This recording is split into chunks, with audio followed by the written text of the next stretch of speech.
Alright, we're off a little bit later start. Well, actually, a lot later. Maybe one of the latest walks we've ever done. But we were waiting for the sun to come up. Well up. And it is. But the reason for that is and it was right at 20 at our usual walk time. But the wind has been going between 10 and 13 miles an hour. Bringing the wind chill, with the wind chill, the temperature down to single digits. And not only that, but wind just cuts through your friggin' clothes. And with some sunshine, yeah, we'll see.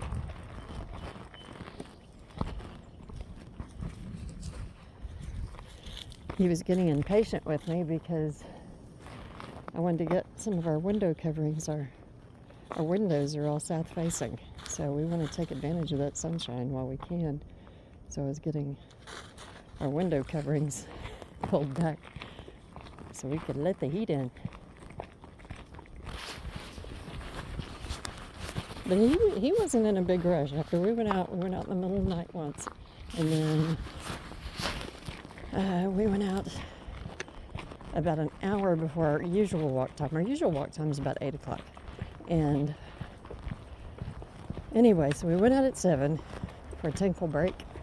And after that, he's been more than happy. It's like 3 hours later now. I think it's about 10 or so, which on a Sunday morning makes me really nervous because that's going to be the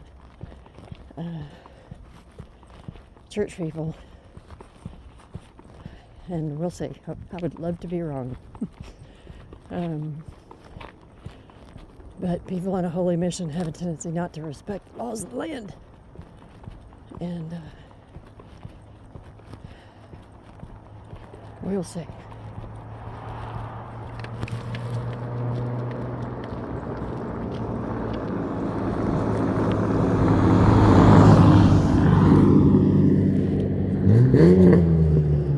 Oh, you sweetie.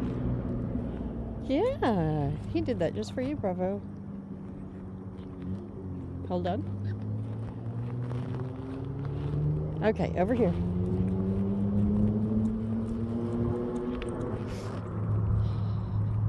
Whoa, come on now. There you go.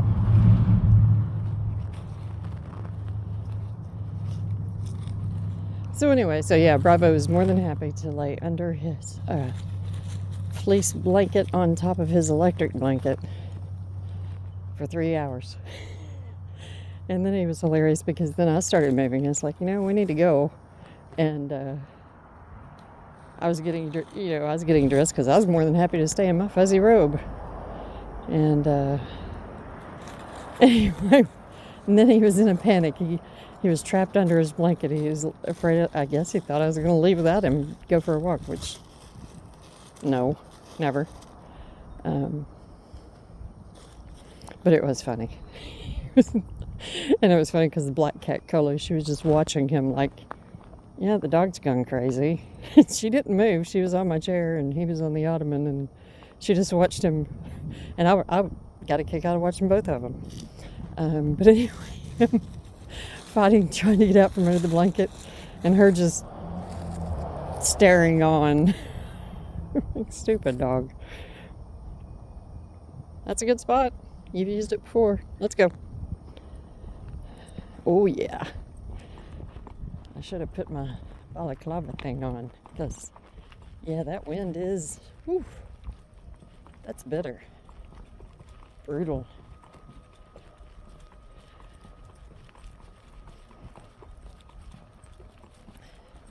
And I did put his sweater on underneath his red coat today, one of his sweaters that I made him. But even with the sunshine, we didn't put his boots on. Because I knew things should be dry. But I didn't put I'm wearing my normal clothes, my fleece pullover and my walking hat. That's a good location.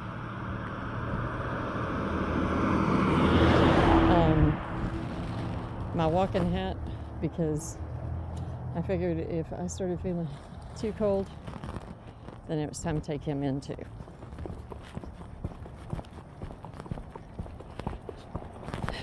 And I am feeling the wind coming through.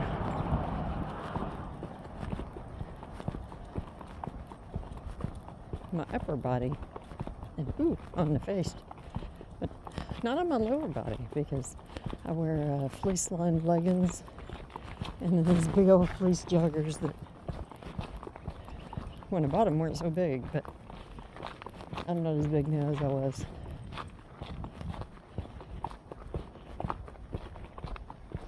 Yeah, I heard that. I don't see anything. I think it was up on the hill. Come on, I think it was on the hill. Let's go. Bravo. Hey, that's just a bag. That's a tarp or something. Come on, let's go. No, it's not a critter. Good job, but no. Come on. Come on. Well, if it is a danger, we'll put it in the rear view, okay? There you go.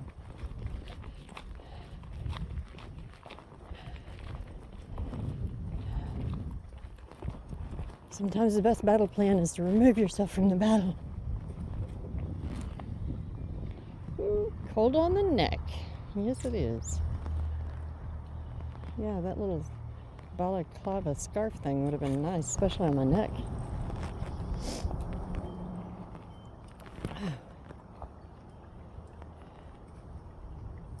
Let's not do too much walking around on this wet grass. Okay. It's a good spot, but come on. I'm afraid come on, Bravo, come on. The pavement's going to be warming up. Come on. Ooh, wind. Go. Go. Thank you. Don't like to dawdle on the bridge. Oh, yesterday I watched something I hadn't watched in a long time. I watched the original It that was made for TV. Oh, dang, it's so good. I just love it. I think that's one of the Stephen King works that I read the book after I had seen the film version. I think it is. Oh, that's pretty. Yeah, I heard that too. I don't see anything walking there. Shake, shake.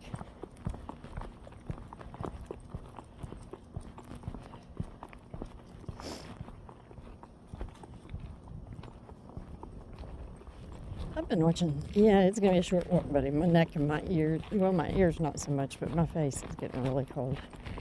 And my fingers.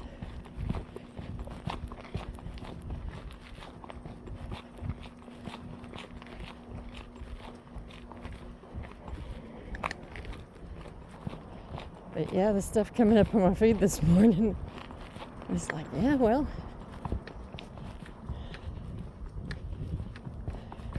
Conspiracy is an organized effort, shared goal, okay, deceitful. Well, whenever it's no longer a theory, it's still a conspiracy. So yeah, I was looking at a couple of things that came up in my feed I didn't go looking for. One was Dow Chemical doing experiments, I think in the 60s in prisons, in the 60s. Wow. And of course it's still impacting the rivers in Michigan, I believe. But I do know that over 30 years ago, whenever I was thinking about making a human, as much as I love the state, I said I would not get pregnant or raise an infant here. Because, where are you going? This is new.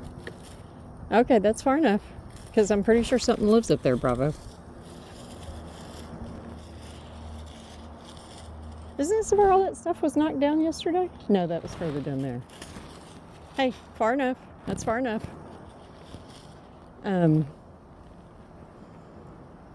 Because the human that I made is in his 30s now. I don't keep up with that sort of thing anymore. And whenever I was looking it up, it was, at a real library and real work. And hold on. Over here. But anyway, this state and a couple of southern states, Louisiana and Mississippi, were competing for who had the highest infant mortality rates and birth abnormalities. Yeah. So fetal deformities. And so it was like, oh hell no. And I didn't. But anyway, yeah, I guess the exact same thing was going on up in Michigan and here. It was because primarily chemical plants. I know Louisiana. I was on the Mermentau River in my boat one time, and it was a friggin' rainbow on the surface from the dumping and everything that went on. And I hope it's not still going on, but it did whenever I lived down there. Could not wash this stuff off of my boat at the car wash. Yeah. Caught a fish they call a shoe pick. It's a fish. I couldn't find it in any books. I haven't looked online. Gee whiz, I hadn't even thought about this in 40 years. Anyway, 30 years, over 30 years.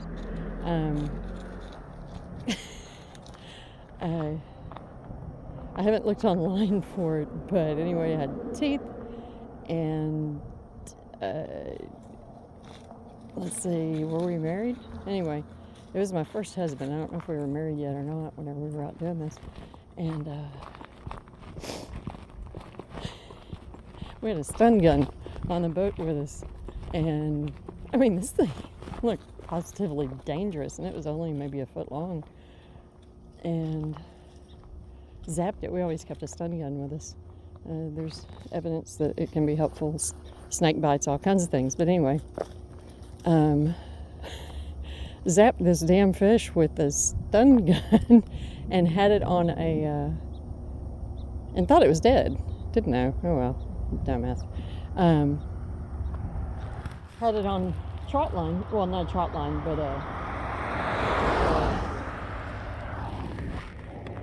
stringer, and left it outside the boat, just going alongside the boat. And because we were just trolling, it's not like we were flying low or anything, yank its head off. And before long, we looked down, and he's just swimming right along. Not stunned one bit. Well, we took it back to the ramp and everything because needed to ask the locals, hey, seen one of these? Oh, that's a shoe pick. Oh, what the hell is that? Oh, but anyway, so I knew so many families down there and in southern Louisiana, and many of them have, large families, 5 to 9 kids, and they all had different types of cancers, like that's just, and it was very frustrating to me because I was trying to say, because they were so, it was so commonplace, and I said, this is not normal. This is not what it's like in the other 3 or 4 states I've lived in around the country. This is not normal. And so anyway, Louisiana, beautiful state, beautiful people. Absolutely love the people. And the food, oh hell. God, it's good. But yeah. Some greedy bastards. Doing it for $1. What people do for $1. Damn. There's plenty. Whoa, I heard it too. I think it was ice. It was loud. Come on.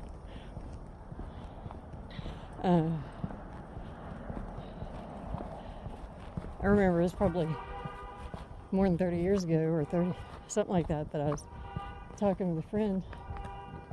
Is that an alarm, or? Yeah, I think it is. Come on now. Come on. We're gonna go inside. My fingers are cold. Come on. In my face. Bravo. What the hey? Come on.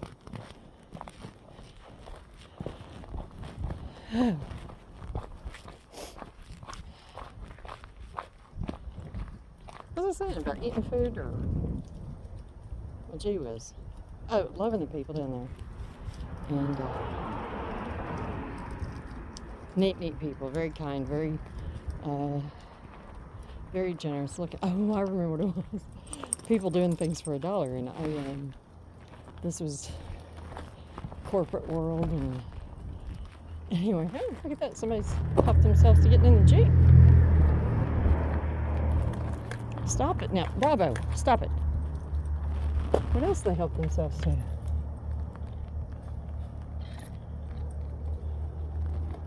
Got my tube? Well, look at you bastards.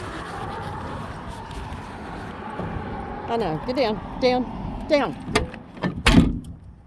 The thing to know is not yours. Doesn't matter what the hell it is. I could have gold bullion in there. It's not yours. But anyway. And I